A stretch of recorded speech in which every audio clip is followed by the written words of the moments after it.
we had in Birmingham in September. It was more like a festival than a party conference. Reform, sorry.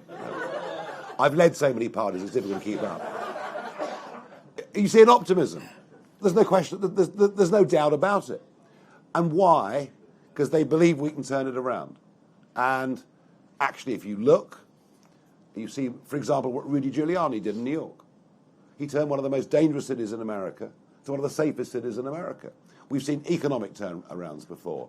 We believe that with the right mentality, with the right level of determination, and with the courage to fight those that will oppose change, that it can be done. And our voters and our supporters do as well. And if this was a negative political movement, I would not be here. I've got stacks of other things that I can go and do in my life. I'm doing this because I believe we can and will turn it around. On the hate marches, they are a damning indictment of failing policing in this country. And they should have been banned when I urged them to be banned around Armistice Day. The fact that a march went ahead on Armistice Day, desecrating the memory of our war dead, is a national disgrace. And in the lead up to that, I was pleading with the Prime Minister, basically. I had lost confidence in the Met Commissioner on his strategy and tactics for policing those marches. They had got out of control. Every week there was another apology from the Met Police. They were chanting jihad on the streets of Britain. Jewish people had to stay locked up for fear of attack and physical assault. It was a disgrace. And what we've had is, over the 2 years, a normalisation of this extremism on our streets, a normalisation of anti-Semitism, and a flagrant display of two-tier policing, whereby the police turn a blind eye to the pro-Palestinian hate marches and let them scale war memorials, fire off flares, cover their face, chant anti-Semitic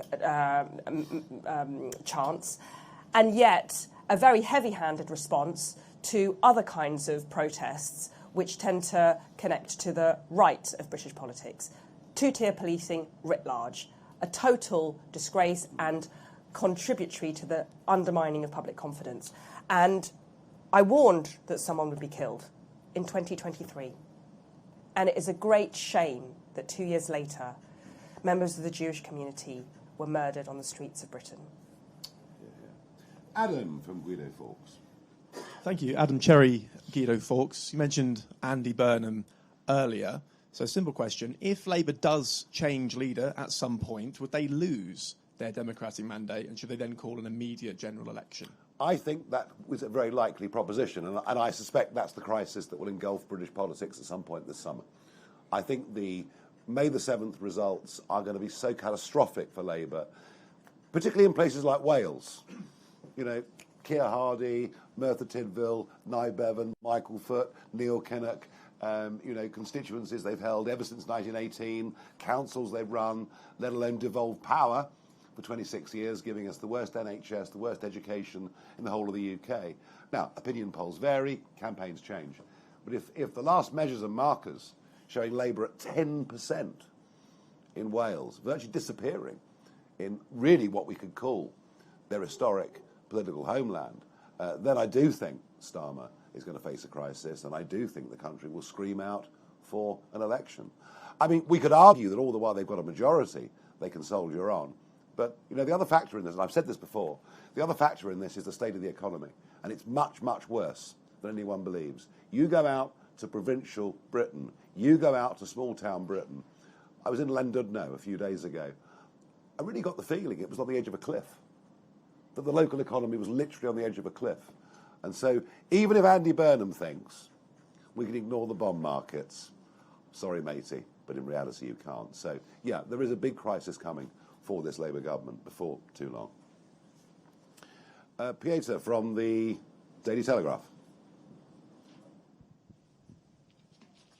Thank you. Peter here from the Daily Telegraph. The 2024 election showed us quite clearly the country's had enough for the Tories and wanted them out. Now, you might say that those that are defecting are the best of the party, you know, they're the true patriots.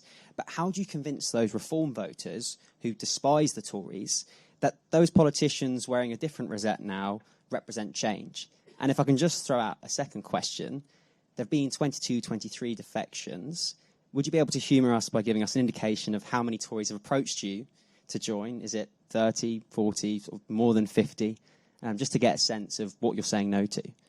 You'd be surprised how remarkably, wonderfully forgiving human beings are, provided people stand up and repent. And we've seen acts of repentance from a number of former Conservative MPs. But also, you've got political consistency here. You know, most of our reform supporters and voters would have agreed with the Spartans and what they did, and there are two of them sitting in this room. And without the Spartans, the Brexit Party couldn't have won the European elections of that year and couldn't have got rid of Theresa May. So you could actually argue that in some ways we've been working in concert, albeit in different parties, but now the time has come to unite, not around campaigns, but around a political party and movement that intends to go ahead and not win individual issues, but win the next general election. And I think you'll find our voters and our supporters understand that. Now, you know, if Jeremy Hunt approaches and wants to join and I accept him, we might have a problem. But don't worry, folks, don't panic, Lee. It's going to be okay. None of that's going to happen. So there is an intellectual consistency and political messaging from these people. And, you know, Jenrick might have been on the other side 10 years ago, but pretty clearly everything he's done for the last few years is aligned absolutely with what we stand for and what we do. So there is a political consistency in this. I'm not going to speculate on numbers, but I mean, the truth is, of this current parliamentary Conservative Party, there's only a relatively small percentage that we would even consider accepting. And it's just as simple as that. Let's go to Christian from the Express. So a number of Liz Truss's cabinet are among the defectors that you've received. I believe earlier today you said that Ms Truss herself joining was merely unlikely. Do you not think it would be helpful for Reform UK to rule out her joining, given the anger amongst the general public about the impact of her mini-budget? You've now also got a hell of a lot of big personalities within the party. Is there a risk that you're going to go from a one-man band to Fleetwood Mac? And can you clarify when you'll be announcing your shadow cabinet? I can't win, can I?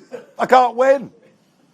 Either you're a one-man band or you're an uncontrollable rabble. I mean, what am I supposed to do? Look, I said it was very unlikely that Liz Truss would apply to join the party. Right? Boom. Said. Done. There's one thing we can be grateful for from that budget. We learned a very valuable, fundamental lesson. That you cannot be a tax-cutting party in a period of continual deficit without cutting government spending. That's the big takeaway. That's the big lesson. That's the bit that Kwasi Kwarteng, bright though he is in many other ways, that's the bit they got horribly wrong, and the markets wouldn't wear it, and many of their own supporters wouldn't wear it. And that is why, contrary to the absolute baloney that you'll hear from Kemi Badnoch or Priti Patel, far from us being a welfarist party, we've already proposed some of the, in fact, the biggest cuts to welfare expenditure ever seen in British political history. And we will need to cut welfare spending considerably. One, so that we are free to start controlling the deficit and to bring down taxes and to incentivise people. And secondly, because there is absolutely no question that our spending on defence, albeit spent in the right way, has now become absolutely imperative. And we need some very, very fresh thinking. I'm told the MOD are slowly waking up to the importance of drones and modern battlefield technology, but we just got to face it unavoidably. We will need to be spending more on defence. So I think the balance of that is right, and I think the Kwarteng budget has actually done us a very, very big favour to tell us that at some point you have to start cutting government spending. Right, let's keep going. We're only halfway through, good Lord. Daisy from The Times, you're enjoying yourself far too much. Daisy from The Times. Thank you. For you, Nigel Farage, with Burnham being blocked from standing in Gorton and Denton, it's looking like it could be a two-horse race between the Greens and Reform UK. As that vote comes up in a month, we heard earlier, could you spell out what your lines of attack will be? And for Suella Braverman, do you have hopes to serve in a Reform UK cabinet, potentially under a role like Home Secretary? Thank you. Thank you very much. It's the 26th of February. They've called an absolute snap election, and that's so they can get the postal votes out, they hope, more quickly than any other party can mobilise. That's what it's all about. Had Burnham stood, our chances of winning would have been considerably reduced, because he would have been the anti-Starmer candidate. I believe that Reform are now the anti-Starmer candidate. Only a Reform victory can get rid of Starmer as Prime Minister. He is the most unpopular Prime Minister in living memory. I think the last approval poll I saw had his approval rating only on 11%. And I think this could well become a referendum about Keir Starmer and his future. I expect to see a strong reluctance from Labour voters to turn out on the day. It'll depress the overall turnout in this by-election. I suspect there'll be votes that go to the left. Don't forget George Galloway's Workers' Party got 14% in that constituency in the last general election. Plus there's going to be an attempt by Greens, etc. And I think our prospects of winning that by-election are considerably better than they were 24, 36 hours ago. But like Runcorn, it ain't going to be easy. These have been Labour seats, culturally, historically, for a very, very long time. So it may well be close, but I think we're in with an extremely good chance. Anti-Starmer, referendum on the Prime Minister, that's one of the key campaign messages. We'll be launching the campaign in the constituency at 2 p.m. tomorrow afternoon. Launching our candidate tomorrow afternoon at 2 p.m. in the constituency. Thank you.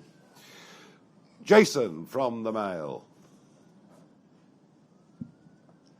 Hi, thanks. Since we're talking about Burnham, I mean, Labour started the day having a terrible time.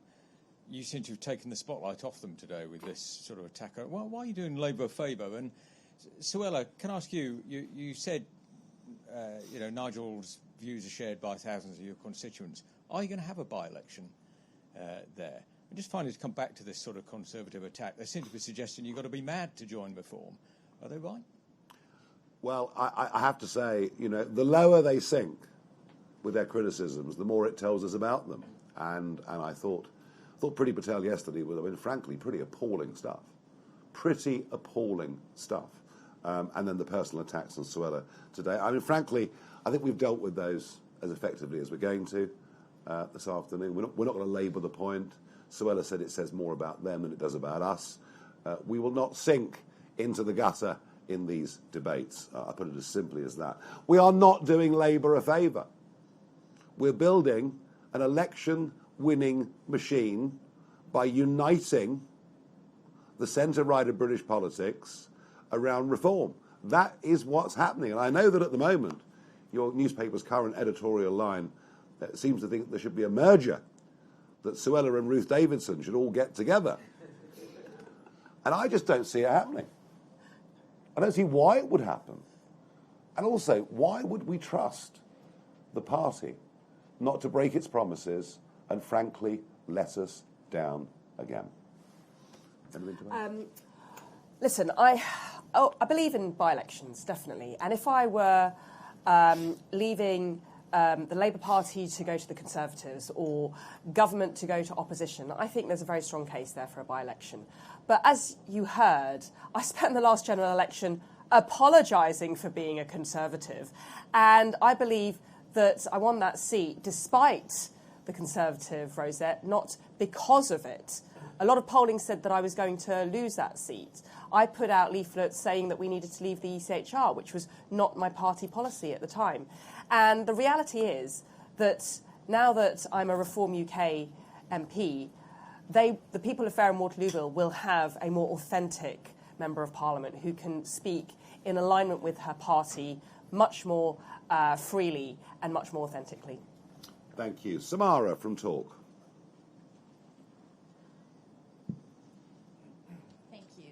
talk. Given the concerns raised about sites like military barracks in Crowborough, where illegal migrants were basically smuggled in the middle of the night last week, I was down there and the people are just basically enraged and frightened. Would a reform government ensure that people in the UK that are here illegally are not free to move around unchecked? And given you won't be able to shut down sites like Crowborough on day one, how would you enforce that? The residents of Crowborough would be far less concerned if those young men who illegally come to Britain, willfully discarding their iPhones and their passports in the Channel at the 12-mile line, about whom we know absolutely nothing, they'd be far less concerned, the residents of Crowborough, if they were kept behind locked gates.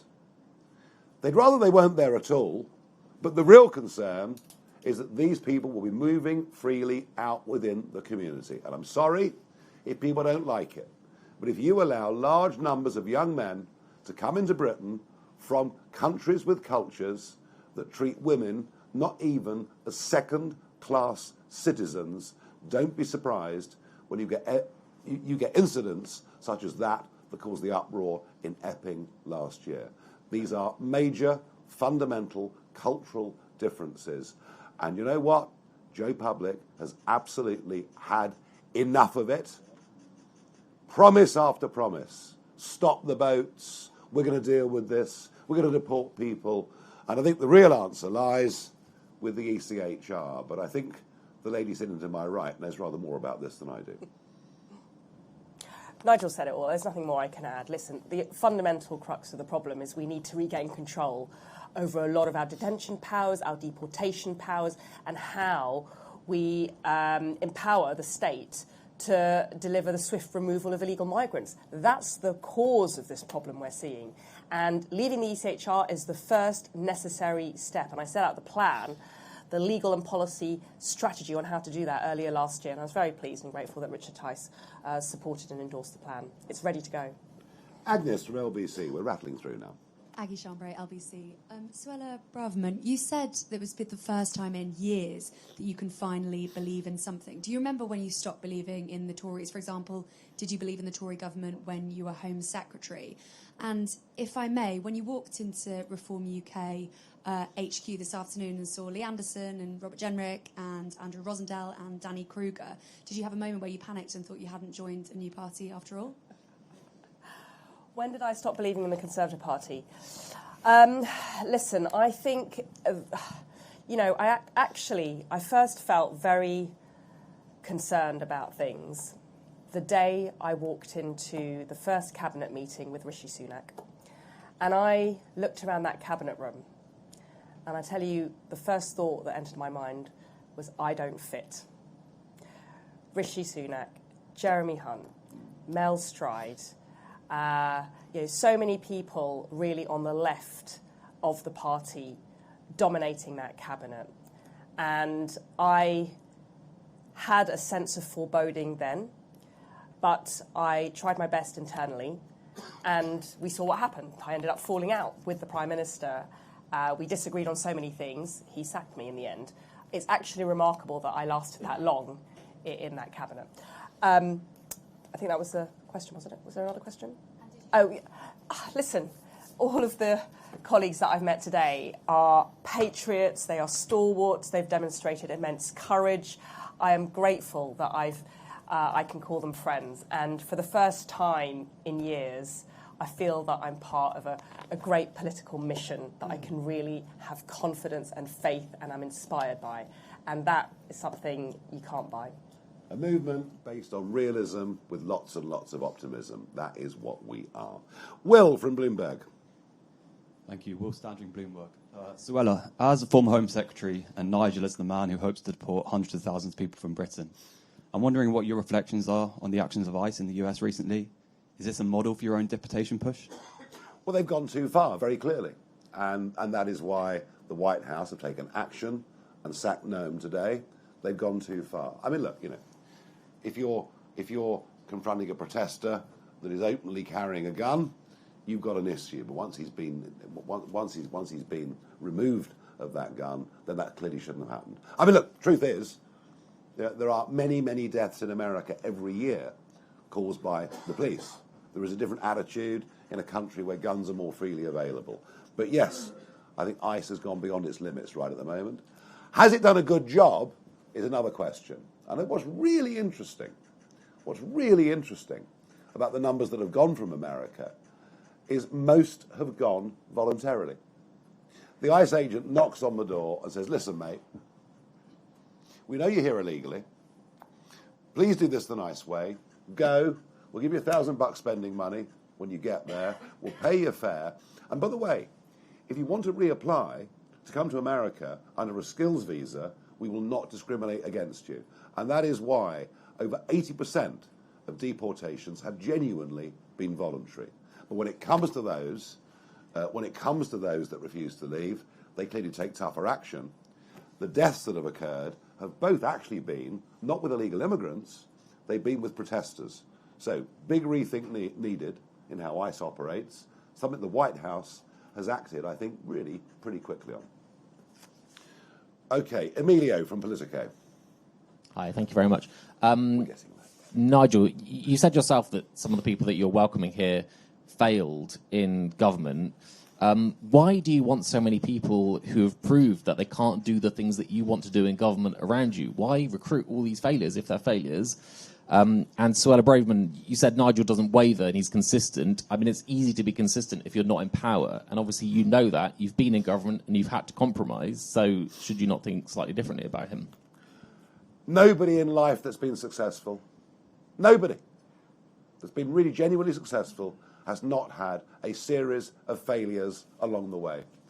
And, you know, it's really funny in America, the culture in America, you meet rich, successful people, they boast about their failures. In Britain, you lot write it up as if somehow people have committed a terrible criminal offence because they've had a business that failed.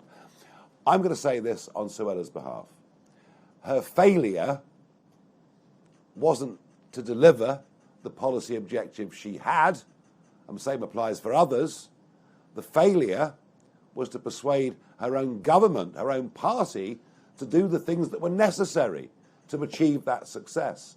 And this is why ECHR membership is absolutely central to everything we intend to do if we win the next general election. If we don't remove ourselves from ECHR, frankly, when it comes to criminality, when it comes to deportations, when it comes to all these issues, frankly, we will fail unless we leave the ECHR.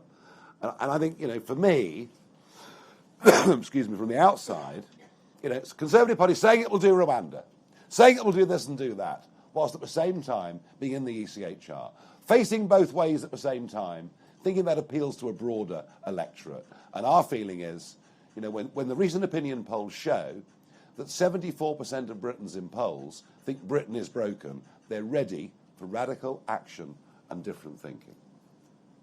On consistency, what I find very impressive about Reform UK, and in particular Nigel, is the way in which they have taken what started off as a protest party and made it the leading political party in British politics right now. That has required consistency of message, focused delivery, and very strict adherence to a plan. You don't do that by being inconsistent. You don't do that by being all over the place. And I think that is not something that anybody can really lay claim to. It's something that Reform, led by Nigel, have achieved in a very short amount of time. They're on the way up, and they're only doing that because of very strong leadership down to consistency. Helen from PA. Thanks. Hello, Helen from the Press Association. Suella, you gave us a list of broken promises from the Tories and spoken about the failure of the party, but do you feel that you personally failed, or is there nothing in your eyes that you could have done differently in that role? And then I understand your husband joined Reform and then left last year. Has he rejoined with you this time? So, listen, I've reflected a lot on being part of the last failed Conservative administration. And as I said, that is why I was the first Conservative MP re-elected to publicly apologise to the nation, taking responsibility. I feel I exhausted every avenue. I tried in the room, I tried politely, I tried quietly, I tried diplomatically, I tried gently. I was ignored, I was blocked. Then I tried a bit more forcefully, I tried loudly, I tried a bit more stridently, and then I was sacked and punished. I'm not quite sure what else I could have done. What I've learned is it's not me, it's the Conservative Party. It's the Conservative Party that can't change. Yes, and listen, my husband has rejoined. He's been supporting for many months now, and it's very nice that we're now both members of the same political party. I think that makes Sunday lunch a bit more amicable. Very, very good. I was asked earlier this morning, how long had I been negotiating with Suella? I reckon about 10 years, don't you? Because we've always believed in the same things. Yeah. All right, only three to go. David from the FT. Hello, David Shepherd from the Financial Times. One for Suella. Nigel's spoken about where ICE went wrong in the United States, saying they went too far. But should people who think, OK, we may be seeing a reformed government in a few years' time, should they expect to see agents similar to ICE on the streets of the UK? And quick one for Nigel as well, on the... You said you want to bring in outside expertise into Cabinet. You've got an increasing number of big beasts coming across into the party. Will there be room to accommodate both outside expertise and the people you're bringing in? Well, yeah, I mean, look, you know, the trouble is we could be absolutely ram full, couldn't we, of talent in all directions. No, look, there are so many areas of our life where there are people out there who've been successful, who have knowledge, and who I think will be attracted to a mission that says we've got to turn this country around. I genuinely believe they're out there. We've never done it properly. There was one moment I thought, wow, Gordon Brown's got something right. Not gold, by the way. But, you know, when he appointed Digby Jones, you know, former head of the CBI, successful West Midlands businessman, and he appointed Digby Jones to be a business minister. He was bringing somebody in from outside who'd never been in politics. And I thought, that's really interesting. And I wonder whether British politics would change. I wonder whether we start seeing ministers, you know, with real expertise in areas. Since then, sadly, very, very few genuine experts have been brought in. And I very much doubt the elected wing of the party will resent outside expertise coming in. In fact, quite the opposite. It's more likely to make us a successful government. Listen, I think when it comes to our border security, there is a very strong case to increase the powers of any immigration enforcement officers that we deploy. At the moment, they're hamstrung. They're hamstrung by human rights laws, they're hamstrung by health and safety laws, they're hamstrung by all sorts of needless and obstructive bureaucracy. That's one of the problems as to why we can't deport people. We can't detain them and we can't deport them. And that legal change and that operational change needs to happen. But it'll be done in a British way. Yep. OK, 2 to go. Priya from The Guardian. Hi, Priya Baradia from The Guardian. For Nigel Farage, so you've mentioned today your views on ICE going too far, and you've said in the past that the party wants to take a Trump-style approach to immigration. Do you still see Trump? Do you still see Trump? Have I? Richard Tice has. Has he? OK. Do you still see Trump as a force for good in the world? And for Suella Braverman, I wanted to ask, when was the last time you were able to speak to Kemi Badenoch, and what was that conversation about? Did you feel you could share some of the concerns you had about the party with her? Illegal immigration in America has been cut by 97% since Trump came to power. We may disagree with his style. We may disagree with some of what he says. But illegal immigration in America has been cut by 97%. Can you imagine how much confidence would be restored in British politics and politicians if we were able to do anything even approaching that? If only. The last time I spoke to Kemi was when she asked me to vote for her in the leadership contest. She started by apologising to me for saying that I was having a nervous breakdown when, after the general election, I diagnosed the problems with the Conservative Party, saying that we had spoken about being robust and conservative, but governed in a wholly weak and ineffective way. And she had said something disparaging about me. She apologised, and then she asked me to vote for her in the leadership contest.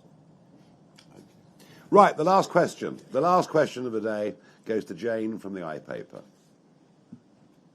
Thank you. First of all, to Suella, do you think, given her response to your defection today and given the hostile briefings, the Conservatives' response today, do you think the Conservatives are turning back into the nasty party?